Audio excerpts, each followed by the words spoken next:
ढाड दुखेको आमा के भइदियो नि हुन्थ्यो नि मलाई त। हजुरहरूलाई पनि यस्तो हुन्छ होला है, यसरी बसेर काम गर्दाखेरि यो खुट्टा दुख्ने ढाड दुख्ने कति हुन्छ होला है हजुरलाई, हजुरको परिवारहरूलाई। त्यसको लागि हामीले एउटा सल्युसन लिएर आएका छौँ। यो हो हाम्रो वर्किङ चेयर। हजुरहरूलाई म यो कसरी प्रयोग गर्ने देखाउँछु है त। यस्तो गर्यो यस्तरी अनि बिरुवाहरूमा यो पिर्का असाध्यै ठिक हुँदो रहेछ कि यो पिर्का भगवानले यो बनाए अनि यसरी बिरुवा हाल्दा बस्दा यसरी ठिक हो नि।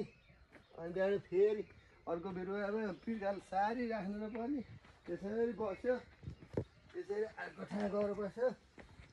अनि हेर्नुभयो नि है प्रयोग गर्ने तरिका कति सजिलो हुन्छ। यदि हजुरहरूलाई पनि चाहिन्छ भने अर्डर गर्नको लागि मेरो व्हाट्सएप नम्बरमा मेसेज गर्नुहोला र यसको प्राइस चाहिँ मात्र 1000 with free delivery all over Nepal है त। 1000 मा हजुरहरूले जुनसुकै ठाउँमा फ्री डेलिभरी पाउन सक्नुहुनेछ। Thank you.